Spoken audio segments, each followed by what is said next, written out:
mbokki yëmbal mbokki département de Kër Massar maa ngi leen di nuyu man Bara Gaye maire de la commune de Yeumbeul Sud candidat intercoalition Yewwi Wallu Askan Wi tout d'abord maa ngi leen di ndokkeel ci tabaski gi nga xamante ni ñu ngi ci dëgmal di baalu ñëpp àq di baal ñëpp àq di ñaan sunu borom mu may ñu fekke déwén te bu déwén na may ñaaw yàlla na dàq ren comprendre nañu mesurer nañu li nga xamante ni mooy jafe-jafe yi ñu rencontré ci li nga xamante ni mooy tabaski 2022 ndax avec nouveau maire yi nga xamante ni département bi am na ko dañu rencontré lu jafe lu doy waar ndax li nga xamante ni moo doon ay fonds de dotation ak ay fonds de concours nga xamante ni état moo ko jagleel les collectivités territoriales le président Macky Sall a décidé cette année depuis bi fonds yi disponible ci mois de février ni duñu libérer fonds yooyu tant que élection yi jàllul donc moo tax ñu mën a mesurer li nga xamante ni moom mooy jafe-jafe yi askan yu rencontré mooy profiter ci occasion bi di féliciter bu baax a baax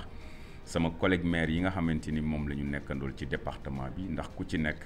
am na loo def ba mën a jàppale kéemtalaay sa kàttan li nga xamante ni ñooy say population ñu ngi leen di ndokkeel ci loolu bu baax a baax beneen bi ci topp réere woo leen mbir nii ñun ñooy candidat li nga xamante ni mooy intercoalition bi ginnaaw bi ñu waa Yewwi Askan Wi proposé comme tête de liste au niveau du département ñu ànd ci ak ki nga xamante ni mooy sunu jigéen Fatou Sow war a conquérir li nga xamante ni mooy le département sunu xel nag daf ci dal ndax bërki Dembo Ndiaye la ñu jógee li nga xamante ni mooy élection locale ngeen jël seen choix porté ko ci li nga xamante ni mooy Yewwi Askan Wi ba jox ñu yi nga xamante ni mooy téeméer boo jël ñeent fukk ak ñaar yi donc loolu ñu ngi leen ciy gërëm bu baax di leen sant gagné département bi gagné juróomi commune sur juróom-benn yàlla dogal aussi cette fois-ci ñu defaat ñu li nga xamante ni mooy candidat googu ñu def nag dañu cëral d'abord li nga xamante ni mooy commune Yeumbeul Sud ndax jàpp naa ni choix bi metti woon na département bu am 650 000 habitants ñu waroon a am 4 députés président Macky Sall ci réforme bu mujj ni 2 députés la ñuy am donc choix bi metti woon na ndax benn góor la woon ak benn jigéen yàlla dogal ñu jël seen doom yéen waa Yeumbeul Sud def ko mu war a nekk candidat bi alors donc loolu cër boo xamante ni coalition bi cëral nañu ko cër boo xamante ni waa département de Kër Massar cëral nañu ko donc nous mesurons à sa juste valeur li nga xamante ni mooy teranga jooju ñu jox ba incha allah du ñu leen décevoir benn yoon département bi nag dafa nekk département bu bees ñu am ay problèmes yu bëree bëri moo xam ci wàllu inondation la moo xam ci wàllu route des Niayes la moo xam ci wàllu financement des jeunes la moo xam ci wàllu financement des femmes la moo xam ci wàllu emploi des jeunes la moo xam ci wàllu environnement la surtout li nga xamante ni mooy catastrophe écologique bi ñuy jànkonteel ñun waa département de Kër Massar muy mbëbës et loolu jàpp naa ni il faut que suba ñu am ay député yu am fulla ak fayda yoo xamante ni